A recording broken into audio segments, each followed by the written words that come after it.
Bonjour à tous et à toutes, bienvenue sur The Weekend Spoke. J'ai un immense plaisir encore une fois de plus en ce jour de partager avec vous l'actualité sportive du moment dans le but de faire un débriefing de la rencontre ayant opposé le FC Barcelone à l'Inter Milan. Les amis, franchement, aujourd'hui on a assisté à un match de très haut niveau entre une équipe interiste qui est venue pour amener les 3 points de la victoire et une équipe catalane qui jouait sa vie là, dans un groupe quasiment appelé le groupe de la mort. Tout d'abord, je peux dire félicitations aux deux équipes parce que nous n'avons pas été déçus devant nos écrans de télévision. Et je pense que ceux qui étaient au stade au Camp Nou sont passés par toutes les émotions durant cette rencontre en fait, car cette rencontre, je pense qu'elle a laissé peut-être des gens en sursis, en arrêt cardiaque, ce genre de choses, parce que c'était franchement une rencontre à haut niveau. Et c'était une rencontre qui devait genre nous expliquer les choses qui devaient venir, les choses qui devaient se produire dans un futur proche, dans un futur lointain en fait. Sans plus tarder, je suis assez déçu que le Barça ait concédé ce match nul. Parce que moi, quand je vois l'équipe du Barça, la façon en laquelle ils se sont renforcés le mercato, la façon en laquelle ils ont fait signer Lewandowski, ils ont fait signer Franck Kessié, ils ont emmené Raphinha, un Dembélé qui est en forme. On se dit que ce Barça-là, franchement, doit gagner tous ses matchs, en fait.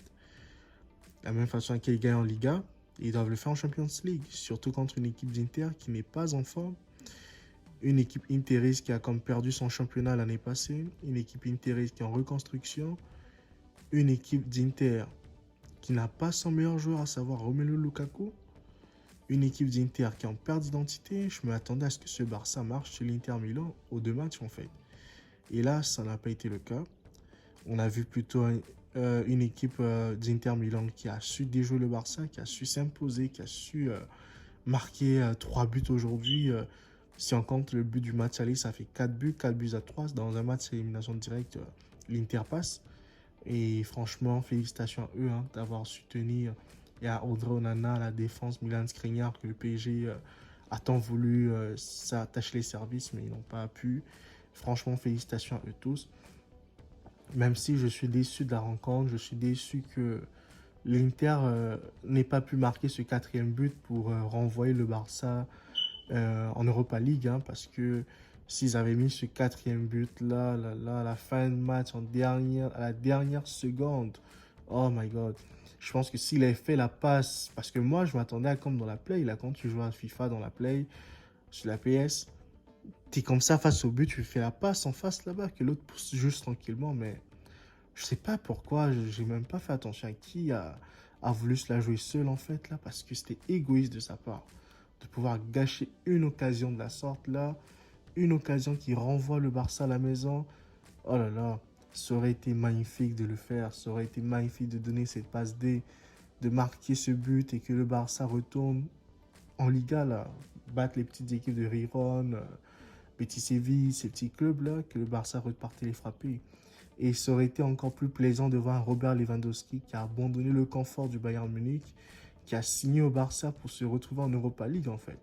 Parce que cette année, cette équipe-là ne lui permet pas de briller. Et c'est là où on voit la dépendance que le Bayern Munich avait vis-à-vis de Robert Lewandowski. Parce que Robert, il était meilleur qu'au Bayern. Là, il sort du Bayern. Oui, il met des buts, c'est vrai. Mais il n'a pas le même rendement qu'il avait au Bayern Munich parce qu'il n'est pas dans une équipe qui gagne des 6-0.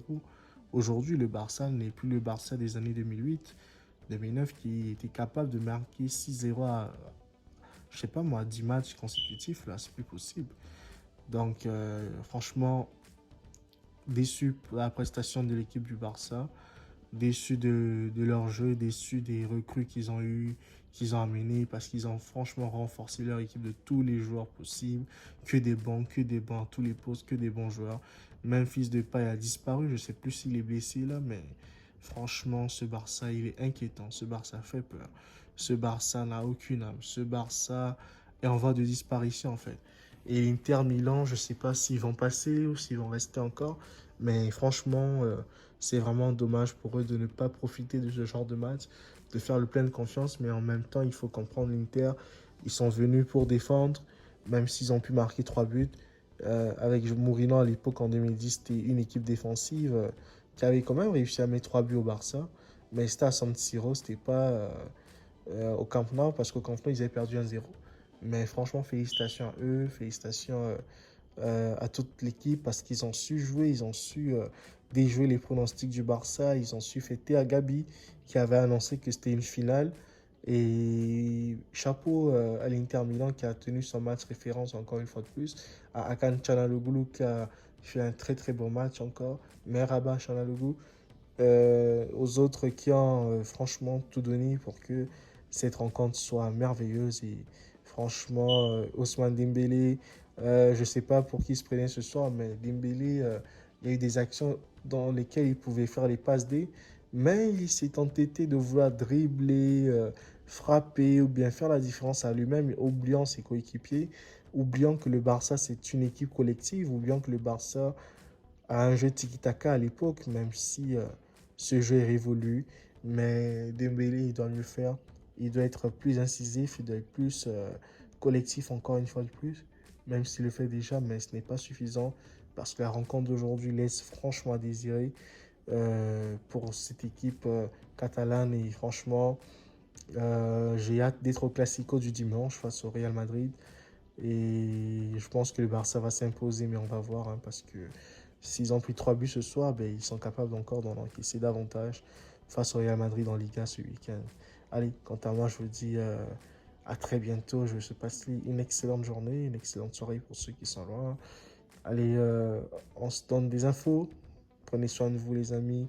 Si jamais vous avez aimé cette vidéo, écoutez, n'oubliez pas de vous abonner, de liker, de commenter, de partager autour de vous afin que un grand nombre de personnes soient au courant de nos vidéos et que notre communauté puisse s'agrandir encore davantage.